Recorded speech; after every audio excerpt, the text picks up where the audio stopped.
But we begin with breaking news tonight. Judge Tanya Chutkan, who's presiding over Donald Trump's federal election interference case, has rejected Trump's request for her to recuse herself in the case. Judge Chutkan's thorough rebuke comes as Trump claimed that her past statements at the sentencing for two January 6 defendants implied that he should be prosecuted and imprisoned. It's Trump's second defeat by a judge in just 2 days.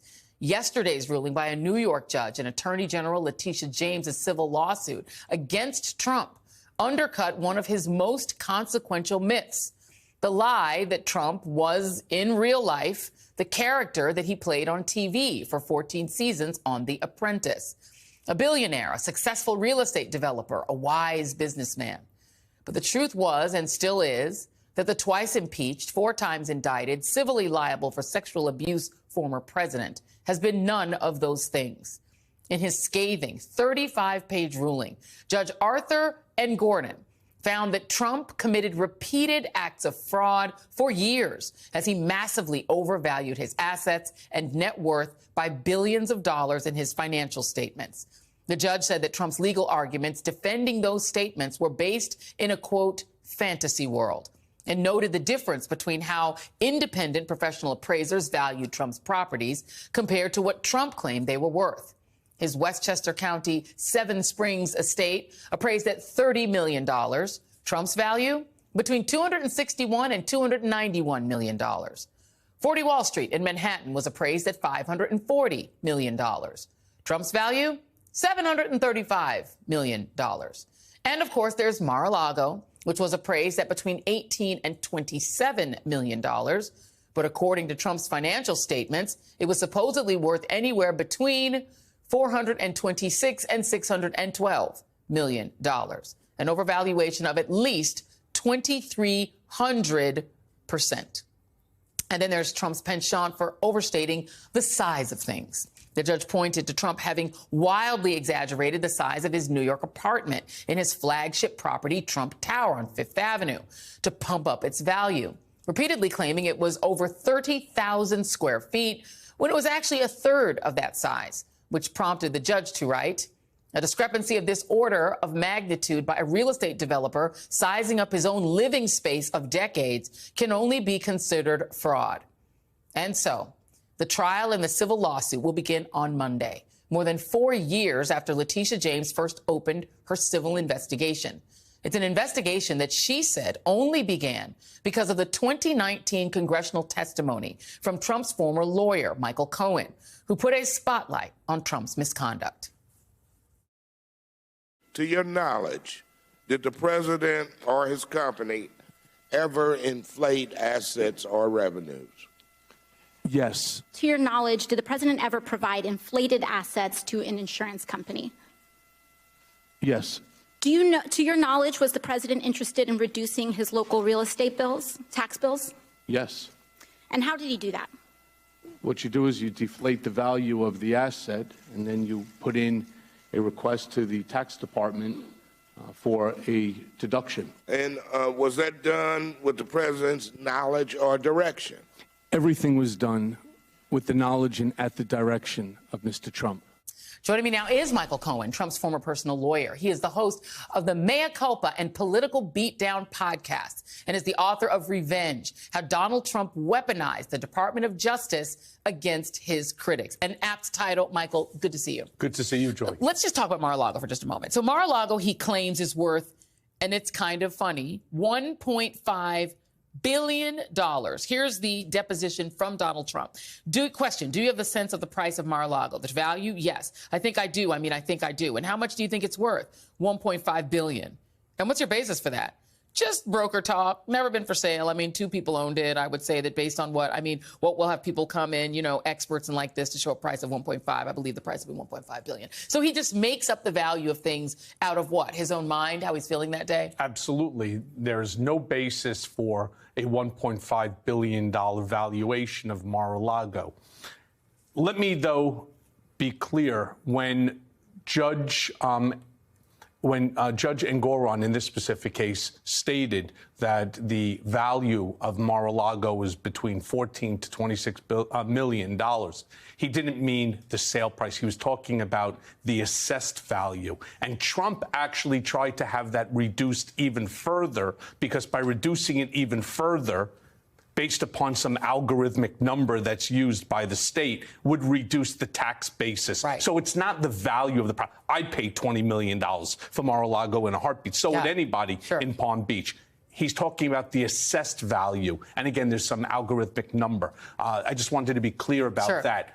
But under no circumstance is it worth anywhere near $1.5 billion. Right. And some of the things that he's doing, I mean, in the case of Mar-a-Lago, it is zoned to be a club. It is not a private residence anymore because he had to give it up in bankruptcy and make it turn a profit. So he's assessing it as if he could sell it as parceled off lots in Palm Beach and then inflating that by 3,000%. Right. Well, first of all, you can't just take a property which is zoned as a social club and automatically turn it into a residential property.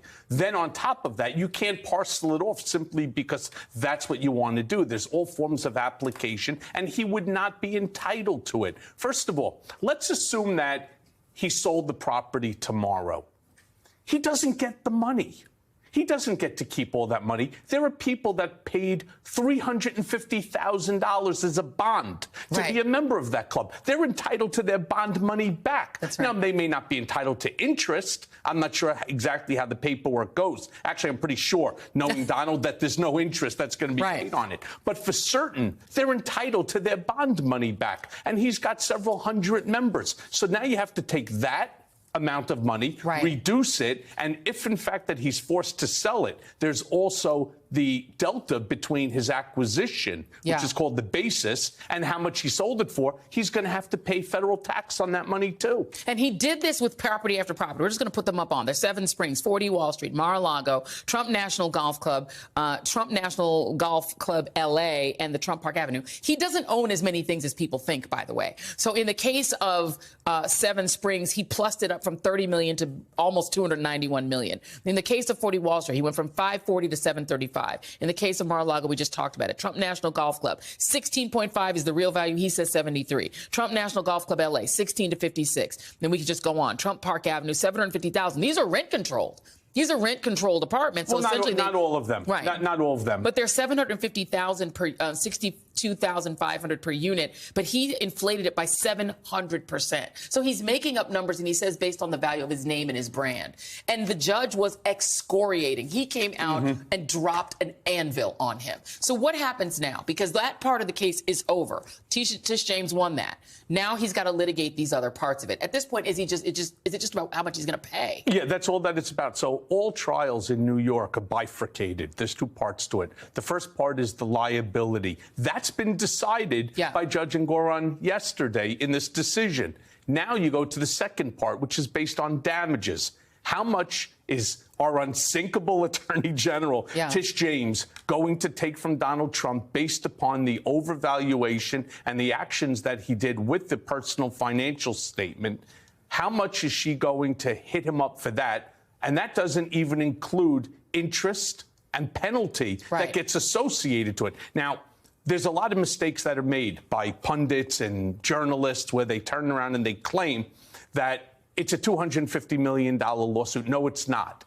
It is a baseline of $250 million. That means she's not going less than $250 million. That's the minimum. That's the bottom. Yeah. How much? Well, that we'll see at trial, which, as you know, I've already been subpoenaed by Tish James in order to testify. Yeah. And I have to be very honest with you. After a lot of the actions that we're seeing, the attacks on Judge Chutkan, the attacks on Tish James herself, the attacks on DA Alvin Bragg, the attacks on everyone. Fani Willis, everyone. On Fani Willis. Jack Smith. Everybody. Yeah. Let me tell you something. I think it's incumbent now upon government, because I listen, again, to a lot of pundits on the various different stations talking about how they have to do something to curb Donald Trump's language. What are we going to wait until something, God forbid, happens, and then everyone's going to say thoughts and prayers to the family? No. He should not be permitted to do what he's doing. He's threatening judges. He's threatening prosecutors. He's threatening witnesses. This is all obstruction of justice and witness tampering. And if they don't do something about it, I have a strong suspicion a lot of people may not end up showing up testifying. Listen, I'm considering it myself, despite the fact I'm under subpoena. I don't have to put my life on the line simply because Donald Trump cannot control himself and the courts are not controlling him.